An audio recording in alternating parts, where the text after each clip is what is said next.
జై శ్రీరామ్. బిగినర్స్ కోసం అయితే ఒక చిన్న రిపేర్ ప్రోగ్రామ్ అయితే ముందు పెట్టుకున్నాను అనమాట. ఇదైతే నాదే ఒక ఓల్డ్ బ్లౌజు. దీనికి పైపింగ్ సిల్వర్ క్లాత్‌తో అయితే వేశాననమాట. కొంచెం హార్డ్‌గా ఉంటది ఇది. వేసుకున్నప్పుడు కుచ్చుకున్నట్టుగా ఉంటది. అండ్ అలాగే ఇది చాలా పాత బ్లౌజ్ అనమాట. ఎప్పుడో గుట్టుకుంది.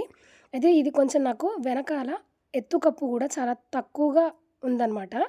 అండ్ నేనైతే 14½ పెట్టుకుంటాను. ఇదైతే 13 ఇంచెసే ఉంది. అంటే 1½ ఇంచు తక్కువుందనమాట. దానికోసం అయితే ఇక్కడ మనం ఎలా చేసుకోవాలనేది నేను వీడియో చూపిస్తున్నాను. మీకైతే ఎన్ని ఇంచుల వరకు మీరు బ్లౌజ్ లెంత్ పెంచుకోవాలనుకుంటున్నారో అంత సైజు శారీలో నుంచి ఒక చిన్న పీస్ కట్ చేసుకోండి. కట్ చేసుకున్న తర్వాత ఇలాగ షోల్డర్ పైన చిన్న పైపింగ్ లాగా పెట్టుకోండి. ఎందుకంటే ఆల్రెడీ మనము కుట్టు వేసి ఇప్పి ఉంటాం కాబట్టి పోగులు పోకుండా అండ్ అలాగే చూడడానికి కొంచెం నీట్‌గా అనిపిస్తుందనమాట. అదొక డిజైన్ లాగా కూడా కనిపిస్తది. 2 సైడ్స్ ఇలాగా మనము పైపింగ్ చేసుకున్న తర్వాత ఆల్ ఓవర్‌గా నెక్ మొత్తం పైపింగ్ చేసుకున్నాను నేను. ఆల్రెడీ వేరే సిల్వర్ క్లాత్‌తో చేసుకున్నాను కదా! దాన్ని తీసేసి గ్రీన్ కలర్ క్లాత్‌తో అయితే చేసుకున్నాను.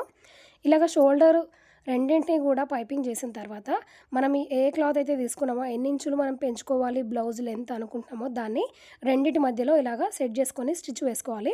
అండ్ హ్యాండ్స్ కూడా ఇక్కడ జాయిన్ చేసుకోవాలి. దానికోసం నేను సెంటర్ చూసి మార్క్ చేసుకున్నాను. ఇప్పుడు హ్యాండ్స్ నార్మల్‌గా ఎలా స్టిచ్ చేసుకుంటారో అలాగా స్టిచ్ చేసేసుకోండి. నేను ఇంతకు ముందుకు సిల్వర్ పైపింగ్ వేశాను. ఇప్పుడు గ్రీన్ కలర్ పైపింగ్ హ్యాండ్స్ కూడా వేశాను నీట్‌గా. అక్కడి నుంచి ఇక్కడి వరకు ఆల్ ఓవర్‌గా బ్లౌజ్ కుట్టిన తర్వాత ఇలా ఉంటుందనమాట.